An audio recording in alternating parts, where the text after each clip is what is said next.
Welcome back. My name's Jason with Wolf Overland, and this is part 3 of our Georgia adventure.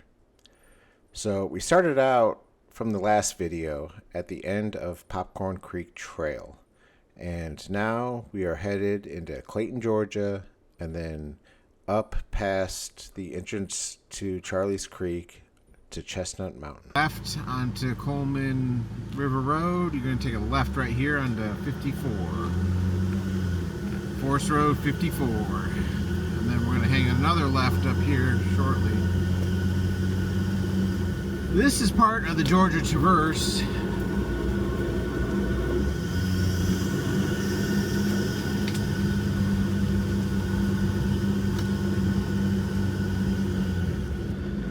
This is part of the Georgia Traverse, but the little mountaintop campsite area. But the little primitive mountaintop campsite is a little side chute off the Traverse.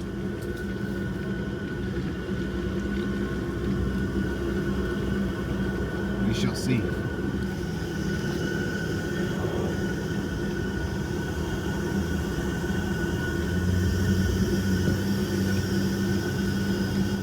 Little did I know I would spend the next 3 to 4 hours just clearing trees and brush off the trail from the recent hurricane. So up here we're going to come to a T intersection, and you go right to go on the Georgia Traverse to continue on the Georgia Traverse, and you go left to go to the top of the mountain. It takes about 40 minutes to an hour to get to the top. It's a winding road. We'll see how bad it is, or if it's even, available.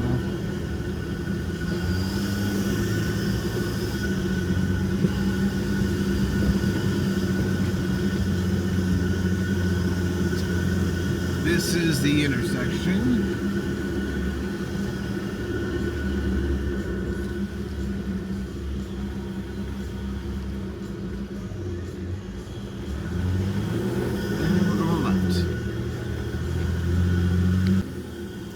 It takes about an hour to climb all the way up to the top, and it's just a one track, pretty narrow in some sections, but you got some good views on the way up and down. But just watch your turnouts, because if anyone's coming down, you're gonna have to back up a little bit to make way and pass.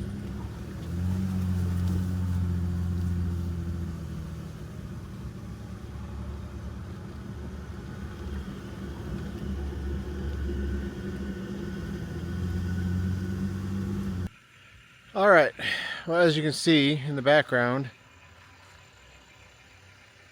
we got a tree down. It looks like someone recently cut it.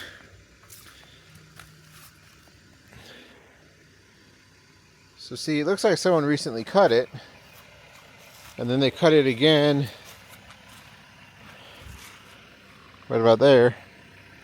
But we're going to use the winch and go from there to that tree and just see if we can pull it that way. So let's get set up.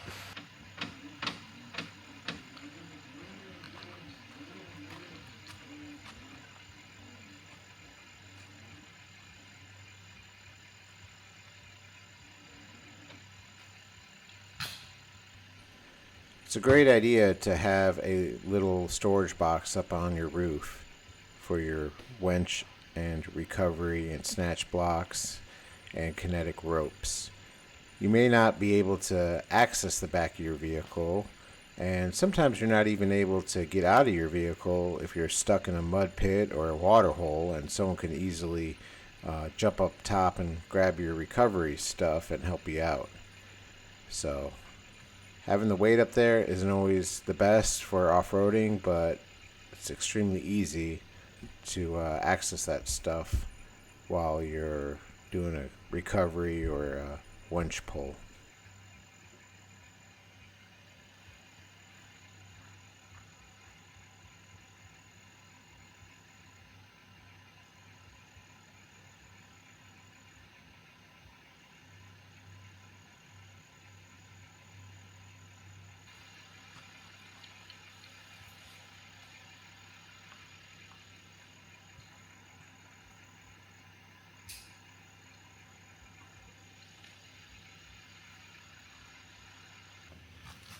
All right, so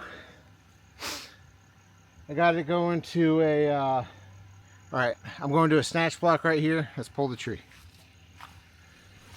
Unfortunately, I forgot to charge the remote for my winch. So I had to just back up and use the Jeep to pull the tree out of the way. Typically don't recommend this, but I already did all the rigging and it was all safe, so I just put it in reverse and slowly dragged the tree out of the way. And then I put the winch remote back on the charger.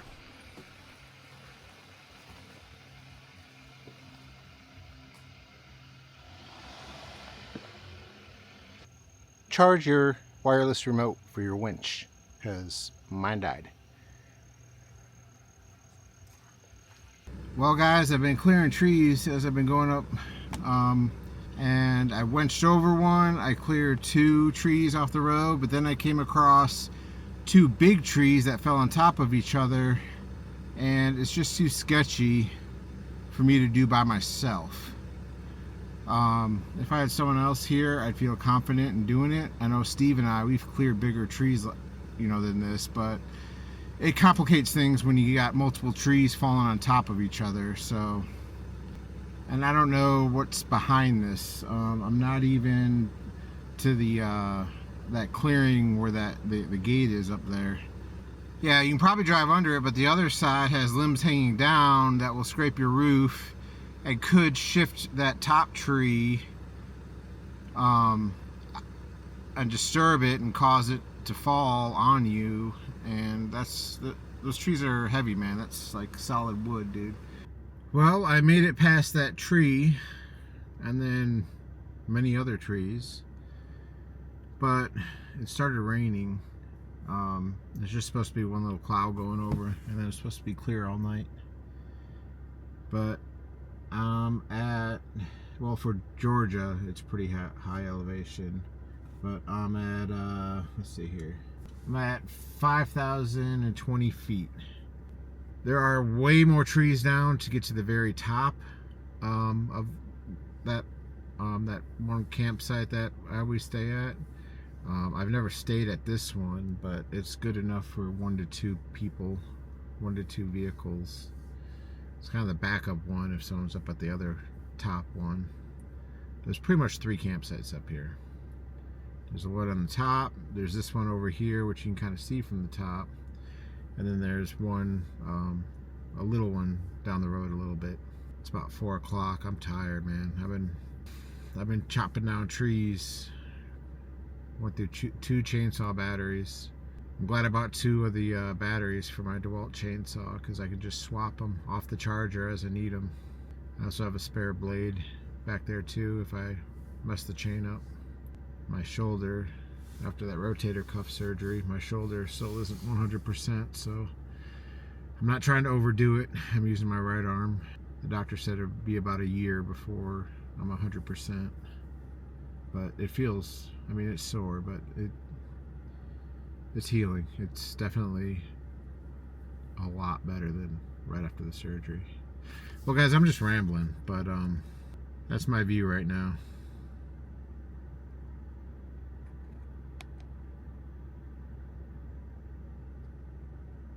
Just got clouds rolling over the mountain here, waiting for it to clear up. The sun's trying to poke through. Let's see, it's coming from this direction, that way. I'm starving. I didn't eat lunch. I'm probably dehydrated. I got water. I went to get a cup at Chick-fil-A the other day. Because I got beer. I got a wind in that winch too. The remote died. Damn it, I bought the wrong ones. Hot and spicy. I was trying to grab the regular ones. I'm not gonna eat this. I can't do spicy. I really can't. Back when I smoked cigarettes, I could, but sugar-free beef jerky. This Tillamook stuff, it's pretty good. It's good protein. The teriyaki one's way better. It's still no sugar, but 0 sugars. 14 grams of protein. Wait for the storm to blow over. We'll set up camp. All right, guys, we are on top of the mountain.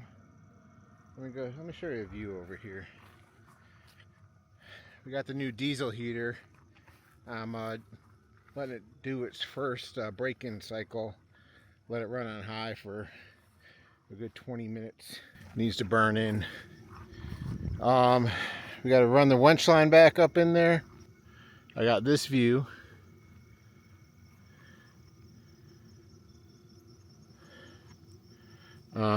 That trail, go up that way. It goes to the top mountain campsite, but there's a ton of trees blocking it. I'm tired, man. I cleared everything up to this spot.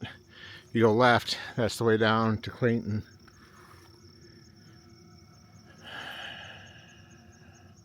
But yeah, sun's breaking through that way. This is gonna be camp for tonight. We got the new Vevor diesel heater. I'm doing a video on this right now, tonight, but hopefully this turns out good. I'm gonna get the fire started, and hopefully the rain holds out. I'm gonna take a shower because I am soaked in sweat. I'm soaked in sweat from cutting down trees all day, but overall it was a good day. Dry the tent out. All right, so we're gonna run the winch in first, shower, diesel heater video, chair video, and then crack a beer because we deserve it today. I might get the drone up, get some of this clouds in the mountain. It is so peaceful out here. I absolutely love being away from other people. All right, let's get this winch line in. We're engaged. Let me put you up somewhere. All right, since we used the winch and I killed the remote, I forgot to charge it. Now that it's been charging, we're gonna run the winch line in. And the right way to do it is to tie it to a tree or something like that and pull the vehicle towards that. But I didn't take out all the lines, so I'm just gonna kind of pull on it while we run it in.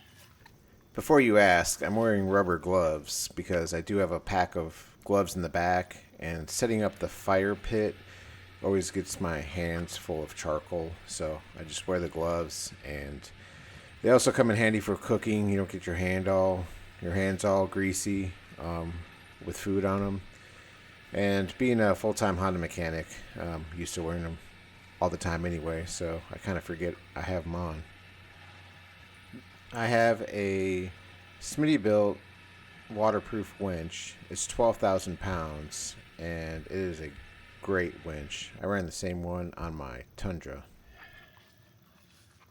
And that's it. You should probably, if you have a synthetic line, you should probably replace it every 3 to 4 years if you use it heavily, if not sooner. Not only does it get dirt and dust and grit and stuff in it, but it does wear and break down. So yeah, we're about 2 years, so maybe next year. But I'm glad I have a winch because I definitely get you out of trouble, especially if you're solo.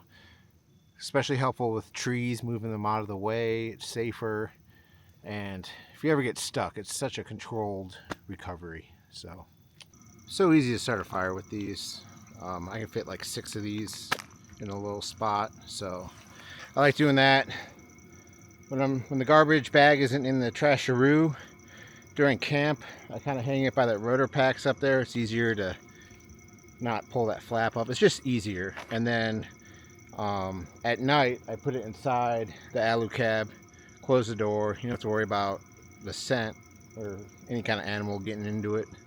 I have in the past put a little bit of fire starter on a paper towel and throw it in there, just so it covers up the smell of any kind of food you have in there.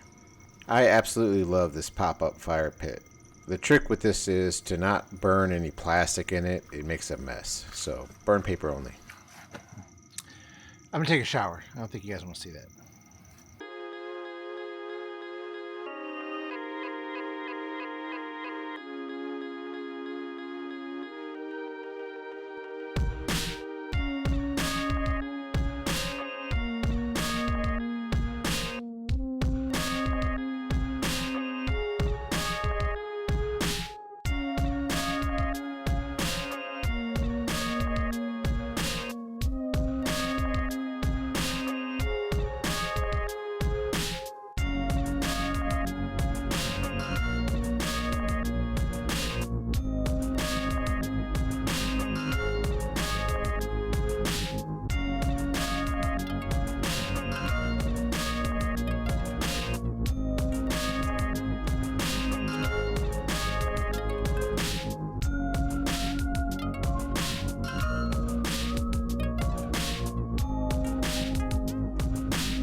Good morning.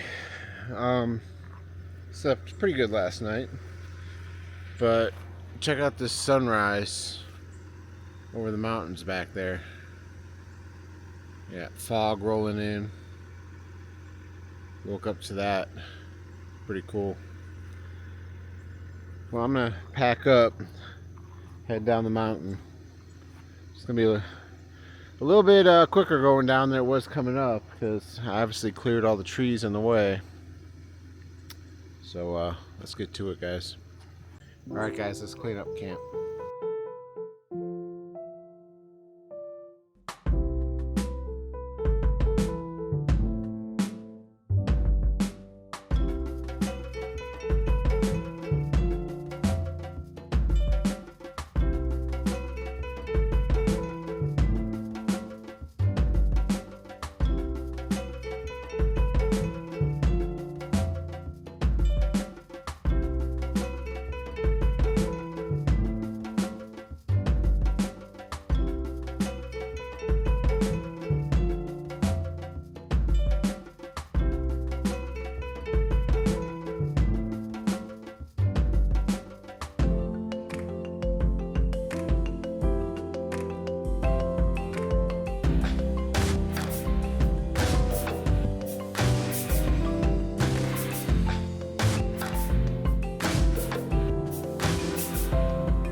So it got real cold last night.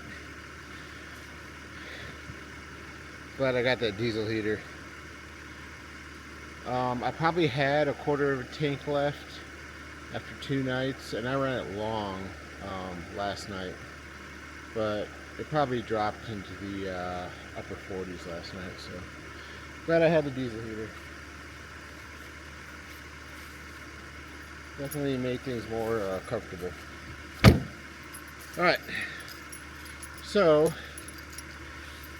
I got bacon, but in true Overland fashion, we're gonna hit Clayton and gas up on our way out. We'll get coffee there. Oh, today's Monday, so I'm gonna go to Chick-fil-A and get an egg bites or something.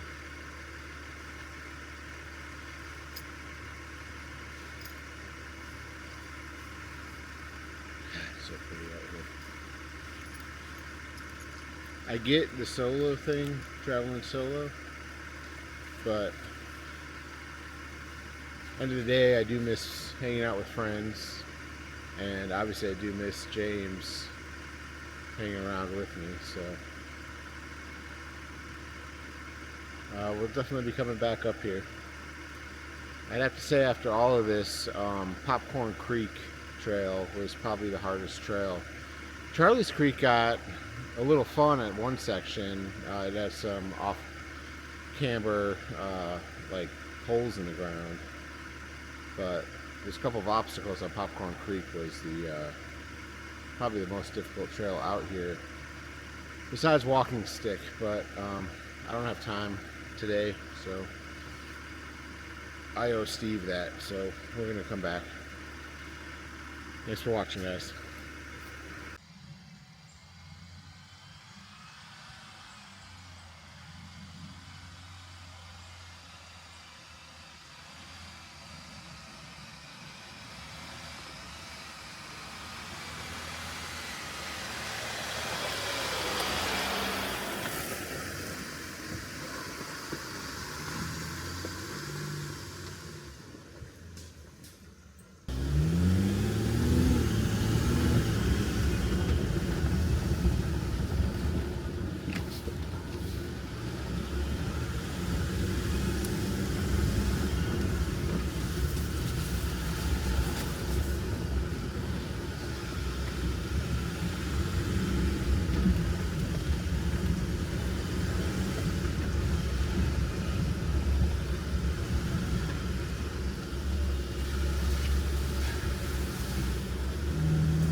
Well, guys, we're airing up.